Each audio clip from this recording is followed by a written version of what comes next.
Welcome to my page twins family. কেমন আছেন আপনারা সবাই? আসসালামু আলাইকুম সবাইকে। চলেন আজকে একটি ইউনিক এবং নতুন একটি রেসিপি শেয়ার করি আপনাদের সাথে। বাসায় যদি চিকেন না থাকে তাহলে এইভাবে ফাঁকিবাজি চিকেন দিয়ে নুডলসের স্যুপ বানিয়ে খেতে পারবেন আপনারাও। তো প্রথমে আমাদের লাগবে সয়াবিন। যেহেতু আমার নুডলসের স্যুপ খেতে ইচ্ছে করতেছিল চিকেন দিয়ে, তো তখন বাসায় চিকেন ছিল না, তাই ভাবলাম যে একটু ফাঁকিবাজি করে ইউনিক টাইপের রেসিপি ট্রাই করে দেখি কেমন লাগে। তো আলহামদুলিল্লাহ খেতে কিন্তু ভালোই লেগেছিল। প্রথমে আমি সয়াবিনটাকে সেদ্ধ করে নিয়েছি, তারপরে একটু ঠান্ডা পানিতে চুবিয়ে নিয়েছিলাম।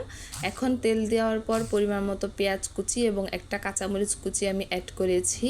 তারপরে এখানে আমি টমেটো কুচিটা ব্যবহার করব। আপনারা চাইলে এই টমেটোটা স্কিপও করতে পারেন, তবে আমার মতে টমেটোটা দিলে টেস্ট আরও বেশি বেড়ে যায়। তারপরে এখানে পরিমাণ মতো আদা এবং রসুন বাটা ব্যবহার করেছি। এখন কিছু গুঁড়ো মশলা অ্যাড করব। প্রথমে দিয়েছি হলুদ, তারপরে দিয়েছি মরিচ, তারপরে একটু ধনিয়া গুঁড়ো দিয়েছিলাম, তার সাথে লবণ আর পরিমাণ মতো টক দই ব্যবহার করেছি। এর সাথে একটু সামান্য পানিও ব্যবহার করেছি। খুব সুন্দর করে এখানে মশলাটাকে কষিয়ে নিব।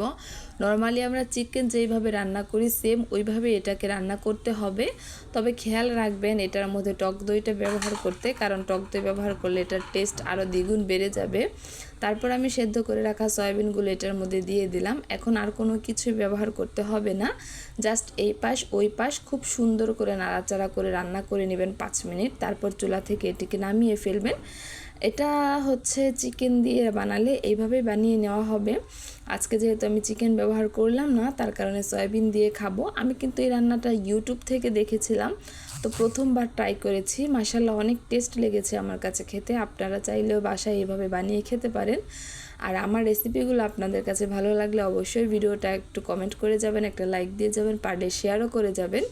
তারপরে এখানে আমি পরিমাণ মতো নুডলস নিয়েছি, নুডলসটাকে আমি সেদ্ধ করে নিচ্ছি।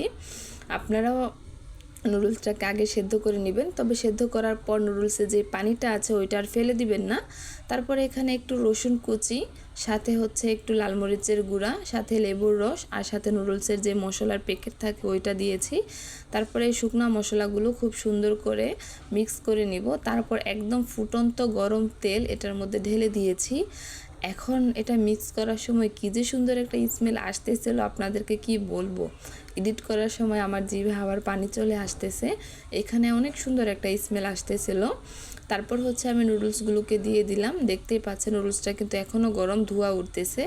তো এই মশলার সাথে নুডলসটাকে খুব সুন্দর করে মিক্স করে দিব। মিক্স করে দেওয়ার পর যে পানিটা ছিল ওই পানিটাও এটার সাথে অ্যাড করে দিয়েছি। তারপর আর কি, এখন তো খাওয়ার জন্য রেডি হয়ে গিয়েছে। মাশাআল্লাহ এত টেস্টি হয়েছে, আপনারাও বাসায় কিন্তু অবশ্যই ট্রাই করবেন। আর যারা এই রেসিপিটা ট্রাই করবেন তারা কমেন্ট বক্সে বলে যাবেন। ভিডিওটা আমি এখানেই শেষ করে দিচ্ছি। সবাই ভালো থাকবেন।